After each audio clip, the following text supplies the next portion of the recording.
Assalamualaikum warahmatullahi wabarakatuh. I am Ruhanifa P. Makadaya, and today's video we are going to tackle about the new republic towards the decentralization of local government in the Philippines.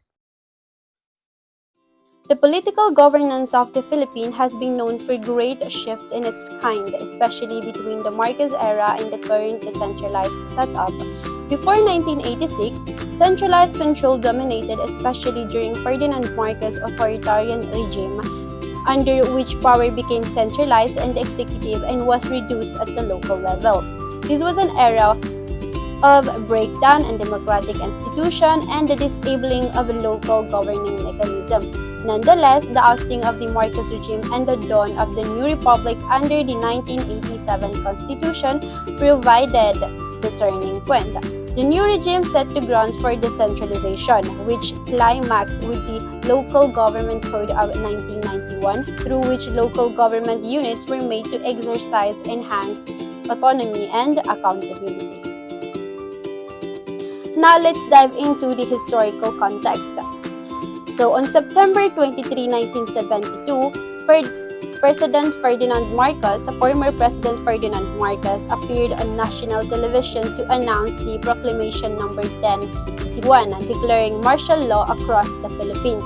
From that moment, Marcos began ruling with what was called constitutional authoritarianism, using the law to justify unchecked control. So, under the martial law, power was concentrated entirely in Marcos' hand.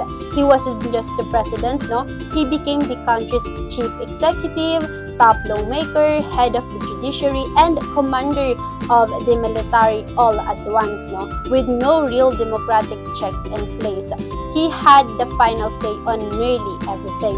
So this centralization of authority, no, had a deep impact on local governance. So yung mga LGUs or local government units lost much of their independence. Local leaders were often chosen based on loyalty to Marcos kasi underlings ka ni Marcos, kaya you were chosen as the local leaders, not through fair elections. So their ability to make decisions, raise funds, or serve their communities was severely restricted. With both administrative power and financial resources tightly held by the national government, so local voices were silenced. Ano yung naging resulta?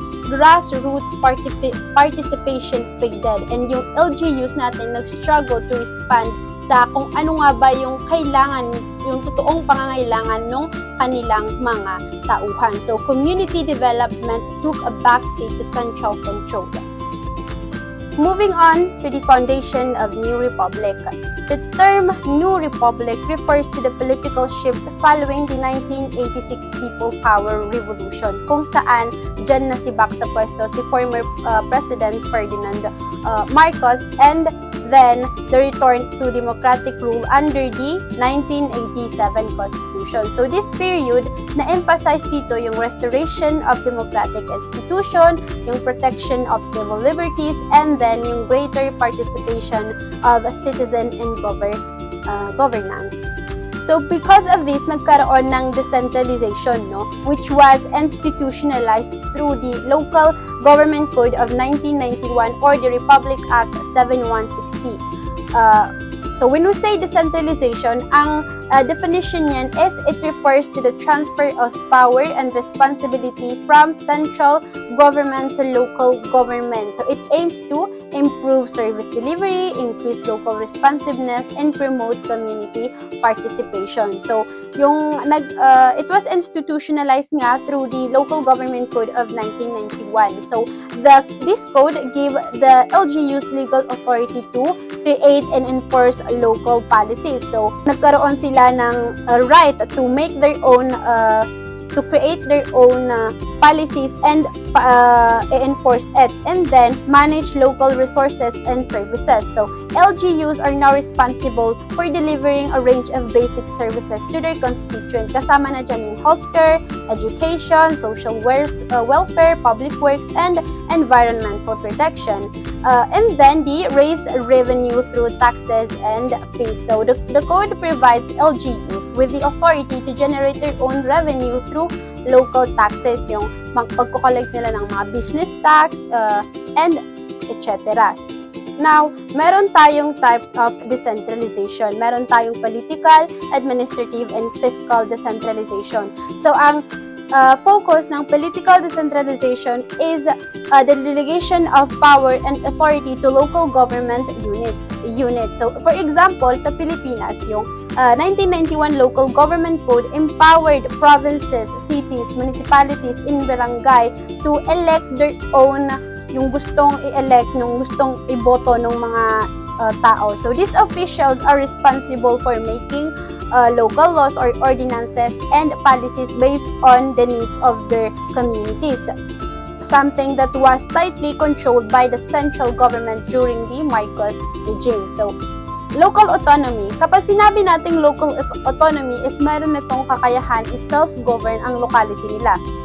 The best example is BARM or yung ARM dati. So, merong tinitingnan na criteria para masabi natin na self-govern ang locality na yun. So, first is there should be a set of locally elected officials in the area, at least at the legislative level. So, in other words, the area of self-government must elect at least a legislature that would be representative of the various geographic division, and if possible, sectors in the area who would be responsible for promulgating laws relevant to the needs of the population.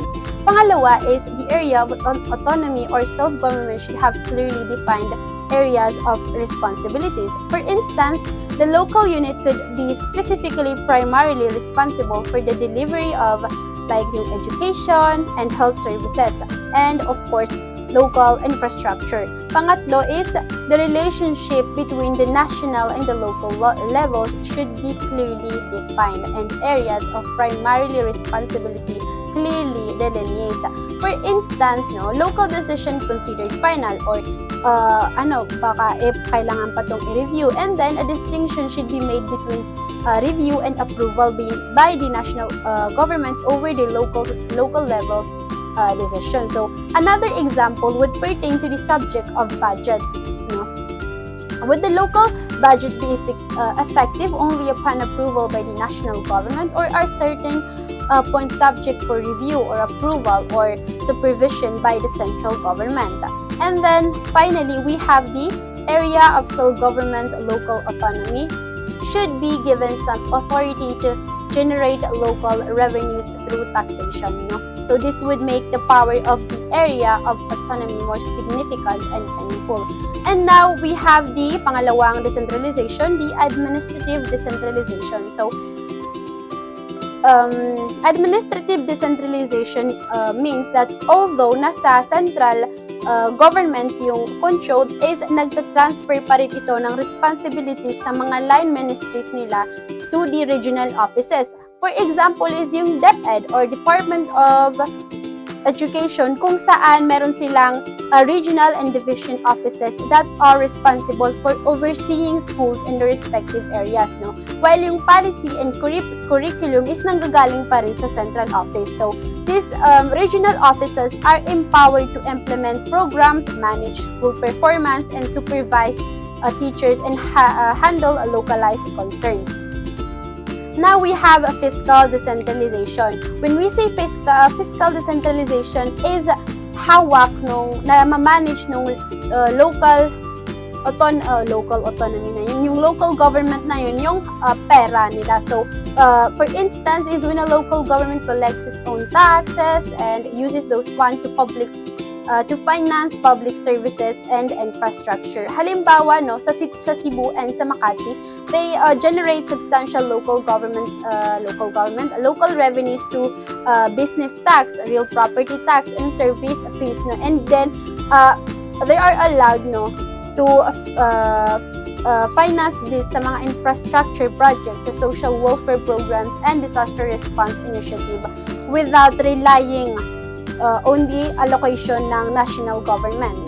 So that is the fiscal decentralization. Now, ano nga ba ang impact ng decentralization sa local governance? So, una na dyan is yung improved service delivery. Decentralization it allows the LGU to design and implement programs tailored to their specific. So, kung ano nga ba yung kailangan ng kanilang community. So, sectors such as yung health, education, and infrastructure. Pangalawa dyan is yung enhanced local autonomy. LGU gain increased fiscal, administrative, and political autonomy. This empowered them to make independent decisions on budgeting, staffing, and policy making. So, maraming LGU now is they collect their own revenues and manage local services, reducing reliance sa national government. Pangatlo is yung greater citizen participation. So, understandable naman yun. Pang-apat is yung uneven development and capacity gap. So, even though marami yung impact na maganda ng decentralization is hindi natin maiiwasan na meron talagang negative impact, no? Which is yung the impact has not been uniformly positive, sabi ko nga. And then, wealthier and more capable LGUs tend to perform better, no? While yung poorer or smaller ones often lack the technical and financial capacity to fully exercise their devolved functions, so which has led to disparities in local governance performance across regions. Finally, the transition from centralized authoritarian rule under Marcos to decentralized system has marked a turning point in the government of the Philippines. The Local Government Code of 1991 has empowered local government units with greater autonomy and accountability. Because of this transition, the governance has gotten more closer to its constituents and has brought a big change in the Philippine government.